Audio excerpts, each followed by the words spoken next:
MR voice channel. Kurulus Osman में पिछली बार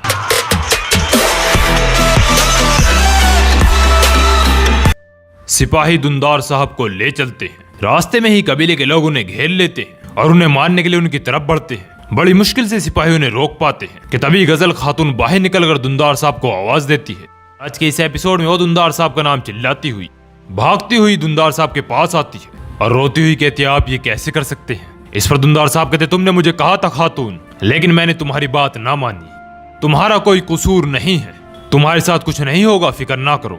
ये देखकर बोरान सिपाहियों से कहते हैं, सिपाहियों गजल खातून अपने खेमे से नहीं निकलेगी। ये कहकर दुंदार साहब को ले चलता है। कबीले के लोग भी उनके पीछे निकल जाते हैं और गजल खातून वहीं घुटनों के बल बैठ जाती है और दुंदार साहब के लिए लोग नारे लगा रहे होते हैं, मार दो इसे, फांसी पर चढ़ा दो। रास्ते में आयगुल भी आ जाती है, लेकिन बोरान उसे भी हटाकर आगे निकल जाता है और सिपाही गजल खातून को भी लेकर चले जाते हैं। वो निढाल हो जाती है तो सिपाही उन्हें घसीटते हुए ले जाते हैं। इधर सिपाही दुंदार साहब को एक खेमे में ले आते हैं। तभी वहां आयगुल भी आ जाती है और बोरान बाईसुंगुर के रोकने के बावजूद अपने हथियार उन्हें देकर दुंदार साहब के सामने आ खड़ी होती है। दुंदार साहब कहते, बोरान सिपाही, क्या मैं अपनी बेटी के साथ अकेले रह सकता हूँ। बोरान इशारे में मना कर देता है और दुंदार साहब आयगुल के कंधे पर हाथ रखकर कहते हैं, मेरी बेटी। इस पर आयगुल उनका हाथ झटकते हुए कहती है, मैं आपकी बेटी नहीं हूँ। आलिशार के साथ जब आपने जबरदस्ती मेरी शादी की थी, फिर भी आप मेरे बाबा थे। जब अपनी गलतियों की वजह से आप मेरे भाई की मौत की वजह बने, फिर भी आप मेरे बाबा थे। जब आप मेरी माँ की कातिल के साथ मिले, फिर भी आप मेरे बाबा थे, लेकिन अब आप मेरे बाबा नहीं हैं। ये कहकर उनके सीने को पीटने लग जाती हैं और कहते, अब आप एक गद्दार हैं। बोरान उनके बीच में आ जाता है। दुंदार साहब रोते हुए कहते हैं, मेरी बेटी। इस पर आयगुल फिर से कहते हैं, मैं आपकी बेटी नहीं हूँ। आपने हमारे कबीले के साथ गद्दारी की, आप वाकई मरने के मुस्तहिक हैं। आयगुल शदीद गुस्से में लर्ज उठती हैं, लेकिन दुंदार साहब भी रोते हुए बार बार कहते हैं, आयगुल मेरी बेटी। बहरहाल आयगुल वहां से चली जाती है और दुंदार साहब नम आंखों के साथ मेरी बेटी पुकारते हुए जमीन पर बैठ जाते हैं और कहते हैं, अपने बाबा को माफ कर दो मेरी बच्ची। और जेल वाले खेमे में सेमन कहता है, आवाजें आना बंद हो गई। इस पर पैत्रोस कहता है, उस्मान सरदारान से बातचीत कर रहा होगा कि दुंदार को कैसे मारा जाए। और मरकजी खेमे में सरदारान से उस्मान साहब कहते हैं, उनकी गद्दारी साबित हो चुकी है, गद्दार ने हर चीज कबूल कर ली। फिर सरदारान के बीच आकर कहते हैं, रिवायात वाजे है, दुंदार साहब को मजीद वक्त जाया किए बगैर सजाए मौत दी जाएगी। साहू साहब कहते हैं, इस काम को मैं करना चाहूंगा उस्मान साहब, ये फरीजा मुझे सौंपे। इस पर उस्मान साहब कहते, भाईजान ये कोई जाती मामला नहीं है, ये पूरे कबीले का मामला है। उनको सजाए मौत सिपाही देंगे। रिवायात के मुताबिक उनको कमान की तार से गला घोट कर मारा जाएगा। और बामसी साहब कहते, साऊची मेरे बेटे, हर घर का आतिशदान बुझा है, हर खानदान में कोई शहीद है। अब उसकी ना खत्म होने वाली लालच का अंजाम ऐसे होगा, उसकी लालच इस जमीन तले खत्म होगी। और उस्मान साहब कहते, काम तुलु आफ्ताब के वक्त खत्म होगा। ये सुनकर दाऊद साहब कहते हैं, दुंदार साहब की जायदाद का क्या करना है जनाब। उस्मान साहब कहते, गद्दार की जायदाद को जब्त किया जाएगा। ये सुनकर गुंदुस साहब पूछते हैं, गजल खातून का क्या होगा। उस्मान साहब कहते हैं, वो भी अपना हक लेंगी, ना एक सिक्का ज्यादा ना कम। ये सुनकर गुंदुस साहब कहते हैं, आयगुल सरदार की बेटी है उस्मान साहब, उसे इसका निशाना नहीं बनना चाहिए। क्या उसे अपने बाबा की मीरास में हिस्सा नहीं मिलेगा। इसके अलावा उसका बेटा काई सिपाही इस विरासत का हकदार है। इस पर उस्मान साहब कहते, किसी को भी निशाना नहीं बनाया जाएगा। हमारे दीन के अहकामात वाजे हैं, जो कुछ गैर मुनसिफाना तौर पर लिया गया वो जब्त होगा। आयगुल खातून मेरी बहन है, उसे किसी नामालूम रोजी की जरूरत नहीं है। जब उसे अपनी विरासत का हिस्सा मिल जाएगा, उसके रहन सहन का ख्याल मैं रखूंगा। ये सुनकर बामसी साहब कहते हैं, आ जाओ मेरे बच्चों आ जाओ, ये दिन भी गुजर जाएंगे। ये कहकर सभी वहां से चले जाते हैं। उनके जाते ही वहां बाला खातून आ जाती हैं और उस्मान साहब के सामने आकर बैठ जाती हैं। उस्मान साहब कहते, गजल खातून को उनके बाबा के कबीले भेज दे, उनके भाई याउलुक अरसलान के पास। ये फरीजा तुम्हारा है बाला, उन्हें किसी भी यतीम बच्चे या बच्ची का हक अपने साथ लेकर जाने ना देना। इस पर बाला खातून कहते, फिक्र न करे जनाब, मैं जरूरत के मुताबिक जो हुआ करूंगी। और दूसरी तरफ जंगल में तोगा गया तो के खास कमांडरों में से एक के पास बैठा होता है। वो अपने पास रखे खतूतों पर मोहरे लगा रहा होता है और कहता है, तैकफोर निकोला ने सिर्फ आपके साथ नहीं बल्कि गयातु के साथ भी धोखा किया। इस पर तोगाई कहता है, सांप का जहर उसके दांतों में होता है और निकोला का जहर उसकी जबान में है, मैं उसको उसी की जबान खुलाऊंगा। ये सुनकर वो कमांडर कहता है, इसमें कोई शक नहीं है तोगाई, अब एक नया मिशन तुम्हारा मुंतजिर है। ये कहकर उसे एक खत देता है। तोगाई फौरन उस खत को लेकर पढ़ने लग जाता है और पढ़कर खत वापस देकर कहता है, खानों का खान गयातु चाहते हैं कि जो तैकफोर सल्जूकों को टैक्स अदा नहीं करते, मैं उनसे टैक्स इकट्ठा करूं। इस पर कमांडर कहते हैं, हमारे रेवड़ वबा से जाया हो गए, अपनी ताकत दोबारा हासिल करने के लिए हमें मजीद टैक्सों और सेहतमंद भेड़ों और मवेशियों की जरूरत है, वरना हमारे खानाटे को बड़ी परेशानी हो सकती है। यह सुनकर तोगाई कहता है, उस्मान क्या वो बड़ी परेशानी नहीं है? इस पर कमांडर कहता है, इसी वजह से मैं तुम्हारी ताकत और इख्तियार दोनों को बढ़ा रहा हूँ। ये कहकर खड़ा हो जाता है और तोगाई भी खड़ा हो जाता है। फिर सिपाही तोगाई को एक जरा पहनाते और कमांडर उसकी जरा पर एक लॉकेट लगाकर कहता है, बहुत जल्द मैं एक बड़ी फौज तुम्हारे मातहत भेजूंगा।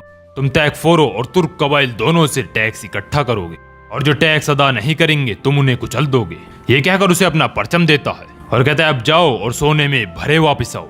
उस्मान का और निकोला का सर उतारने की इजाजत तुम्हें पहले ही दी जा चुकी है।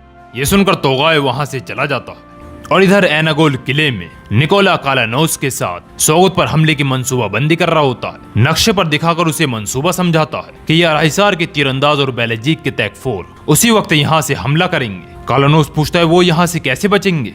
सिपाही वहां उन्हें काट डालेंगे। इस पर निकोला कहता है, शायद तुम्हारी बात ठीक है, हमारे फौजी बहादुरी से हमला करेंगे और हीरो की तरह मरेंगे कालानौस, और हमें इससे वक्त मिलेगा। क्या इतनी बड़ी फतह के लिए फौजियों की कुर्बानी देने के काबिल नहीं है? यह सुनकर कालानौस कहता है, ये बहुत काबिल है। तो निकोला कहता है, तुमने सियासत सीखनी शुरू कर दी है कालानौस। उसी दौरान वहाँ हेलन हड़बड़ाती हुई आती है और कहते, दुंदार भाग गया, उसने एक फौजी को मारा और उसके कपड़े पहनकर भाग गया। यह सुनकर कालानौस कहता है, इसका मतलब है कि तावान का सोना भी गया, हमें उस सोने की जरूरत है। इस पर निकोला शदीद गुस्से में कहता है, भाड़ में जाए सोना, सुरंगे। ये सुनकर हेलन कहते, सुरंगों के बारे में दुंदार नहीं जानता था। इस पर निकोला उस लम्हे को याद करता है जब दुंदार साहब उसके पास आए थे और उन्होंने सोगत के नक्शे पर नजर डाली थी, मगर तभी निकोला ने नक्शा पलट दिया था। हेलन पूछते, क्या उस सुरंगों के बारे में जानता है? इस पर निकोला कहते हैं, मुझे यकीन नहीं है, और उस लम्हे को याद करता है जब दुंदार साहब से बात करने के लिए उसके पास सेमन आया था। इस लम्हे को याद करके निकोला कहता है, मलिक, दुंदार से आखिरी बार मिलने वाला शख्स मलिक था। हेलन, फौरी तौर पर सोगत जाओ, सुलेमान और मलिक से मिलो और पता करो कि क्या चल रहा है। यह सुनकर हेलन चली जाती है और दूसरी तरफ काई कबीले के जेल वाले खेमे में पैत्रोस कहता है, जब तक हम अपना फर्ज पूरा ना कर ले हमें जीना होगा। इस पर सेमन कहता है, पैत्रोस तुम्हारा क्या ख्याल है?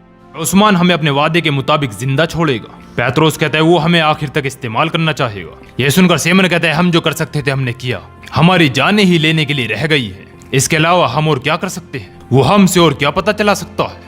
इस पर पैत्रोस कहता है, सुरंगे। यह सुनकर सेमन भी दंग रह जाता है।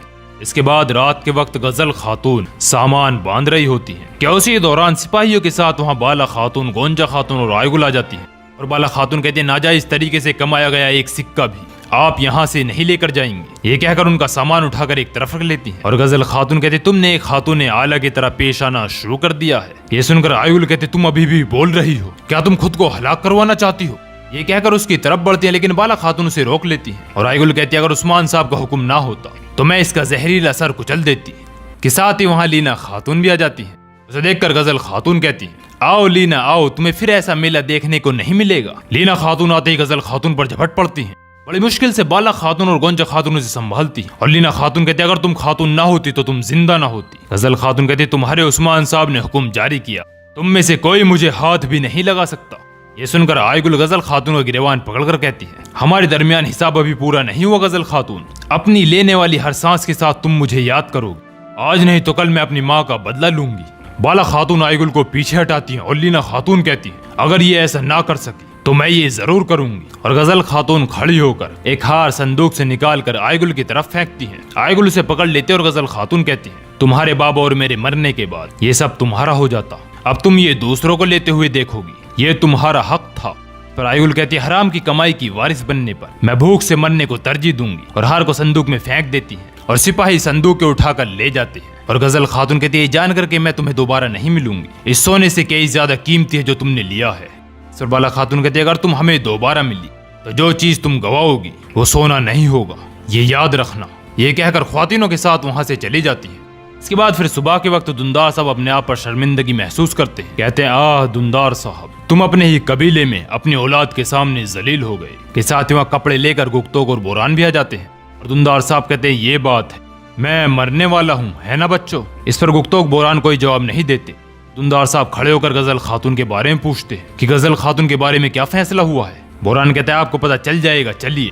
और गुप्तोग उन्हें कपड़े दे देता है। और दूसरी तरफ जेल वाले खेमे में सेमन कहता है, पहले वो दुंदार को मारेंगे फिर हमारी बारी होगी। इस पर पैत्रोस कहता है, तुम्हें बताया है मैंने, उस्मान का हमारे साथ अभी काम खत्म नहीं हुआ। सेमन कहता है, उस्मान सुरंगों के बारे में नहीं जानता, ना ही दुंदार जानता है। इस पर पेत्रोस कहता है जल्दी या बदेर उस्मान को बू आ जाएगी। ये सुनकर सेमन कहता है फिर हम क्या करेंगे? क्या हम उस्मान के लिए काम करते रहेंगे? क्या हम उसे सब कुछ बता देंगे? इस पर पेत्रोस कहता है भागो खरगोश के साथ और शिकार करो शिकारी कुत्तों के साथ। मतलब चोर से कहिए चोरी कर और शाह से कहिए तेरा घर लूटा। हमारा बुनियादी मकसद जन्नत में अपने बाबा से मिलना है और उस्मान को जहन्नम में भेजना। ये कभी मत भूलो सेमन। बाहर पूरा कबीला सुनसान पड़ा होता है, कबीले का कोई भी फर्द बाहर नहीं होता। और बोरान गुप्तोक दुंदार साहब को ले आते हैं। आते हुए दुंदार साहब पूछते हैं यहाँ कोई क्यों नहीं है? इस पर बोरान कहता है कि आपने लोगों से आखिरी बात करनी है। और गुप्तोक कहता है कोई आपकी लाश को भी देखना नहीं चाहता। क्या उसी दौरान एक बच्चा अपने खेमे से बाहर निकलता, पीछे पीछे एक खातून भी आ जाती है। दुंदार साहब उस बच्चे की तरफ देखकर मुस्कुराते हैं, लेकिन वो खातून दुंदार साहब की तरफ अजीबोगरीब नजर से देखती और बच्चे को लेकर वापस खेमे में चली जाती है। दुंदार साहब शर्मिंदगी महसूस करते हैं और फिर वहां से आगे बढ़ते। एक बुजुर्ग अपने खेमे के दरवाजे को थोड़ा सा खोलकर देखते हैं, फिर वो भी अपना दरवाजा बंद कर लेते हैं और दुंदार साहब मरकजी खेमे की तरफ चले जाते हैं, जहां सिपाही और सरदारान खड़े होते हैं, जिनमें आईगुल भी मौजूद होती है, जो गहरी सोच में होती है। तो दोस्तों आज का ये एपिसोड यहीं ख़त्म होता है। उम्मीद करते हैं आपको ये एपिसोड पसंद आया होगा। मिलते हैं अगले एपिसोड के साथ, तब तक के लिए इजाज़त दीजिए। अगर आप हमारे फेसबुक पेज पर हैं तो पेज को लाइक करें और साथ में फॉलो बटन भी दबा दें। वीडियो को शेयर करें। ऐसी वीडियो को देखने के लिए हमारे चैनल को सब्सक्राइब करें। खुदा हाफिज़।